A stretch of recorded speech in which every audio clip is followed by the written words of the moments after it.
We begin with a question that is deeply uncomfortable, and precisely for that reason, unavoidable. Why do some societies remain locked in tension and hardship, yet do not collapse?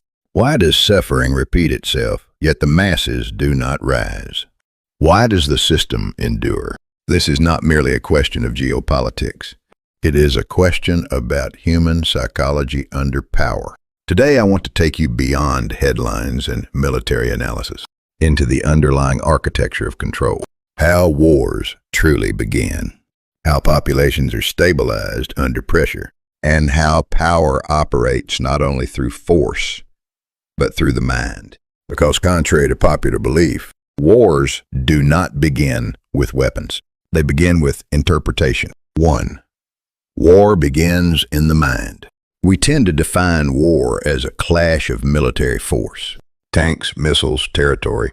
But in reality, war begins much earlier. It begins when a population is taught how to interpret reality itself. In systems where hardline power survives, the decisive factor is not what is happening, but what people are led to believe is happening. At this point, an ancient philosophical warning becomes relevant.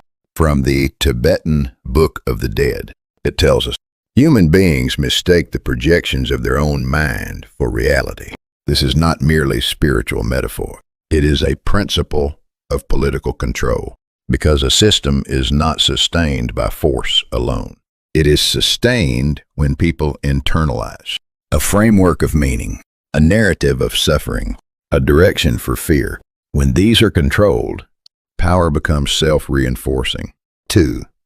The interpretation of suffering. Let's consider something deceptively simple. Two societies experience the same economic hardship. In one society, people conclude, this system has failed. In another, they conclude, this is a test of our faith. The material condition is identical, but the outcome is radically different. One leads to revolt. The other leads to endurance. This difference is not accidental. It is constructed. Revolutions do not emerge from suffering alone. They require something else. The belief that change is possible. Without that belief, people adapt instead of resist. 3. Why revolt is rare. From the outside, observers often ask, if conditions are so difficult, why doesn't revolution happen? The answer lies in 3 structural barriers. First, internalized fear. When dissent leads to punishment, an organization is swiftly dismantled. People learn a simple rule. It is safer not to act. Over time, this becomes instinct. Second, breakdown of trust. Collective action depends on trust. But when individuals cannot distinguish who is aligned and who is not, organization collapses before it begins. Suspicion replaces solidarity. Third, absence of hope. Anger alone does not produce revolution. It must be paired with belief. If people begin to think, change won't improve things. It might even get worse. Then endurance becomes rational. 4. The meaning-making system. In some societies, religion plays a critical role, not merely as belief, but as a framework for interpreting suffering. Within certain traditions, suffering is not meaningless. It is a test, a purification, a moral obligation to endure. This transforms hardship from a problem into a purpose. And once suffering has meaning, it becomes far more stable.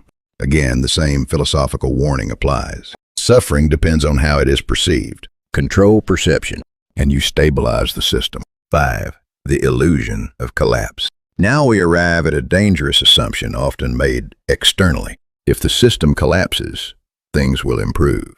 History suggests otherwise. When a system collapses, what emerges first is not freedom, but a vacuum. A power vacuum is never neutral. It is rapidly filled, often by competing forces. We have seen this pattern repeatedly. Removal of authority, breakdown of institutions, emergence of fragmented power centers, prolonged instability. Collapse is not resolution. It is transition into uncertainty. 6. 3 possible futures. When a system begins to destabilize, 3 broad scenarios tend to emerge. Scenario 1, consolidation by force. A strong internal faction, often military, seizes control. This creates stability, but reinforces hardline rule. It is the most predictable outcome, and paradoxically, often the most manageable externally. Scenario 2, fragmentation and conflict. Power centers compete. Regional actors emerge. The state loses coherence. This is the most chaotic outcome, and historically, the most dangerous. Scenario 3, gradual reform. A negotiated transition, partial opening, incremental change. This is the most desirable outcome, but also the least likely, because it requires alignment of forces that rarely align. 7. The strategic paradox. Here lies a critical insight. Even when policymakers understand these dynamics, their decisions may not reflect that understanding, because knowing and choosing are not the same.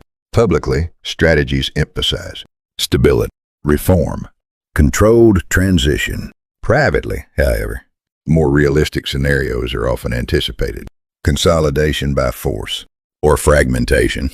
This creates what we might call a dual-layered strategy, an ideal objective and a pragmatic expectation. 8. The final warning. Let us return to where we began. The Tibetan Book of the Dead offers a final warning. Fear does not come from the outside. It is created by the mind. If we fail to understand this, we risk becoming governed not by reality, but by interpretation. And in that moment, control no longer needs to be imposed. It becomes self-sustained. States do not collapse all at once. First, perception collapses. Then, freedom erodes, replaced by control, often under the name of stability. In the next lecture, we will go deeper. What happens when a system truly destabilizes? How power vacuums expand, and why collapse often leads not to liberation, but to greater disorder. If this analysis brought you value, consider subscribing, liking, and sharing, so more people can begin to see these structures clearly. Because once you understand them, you are far less likely to be controlled by them.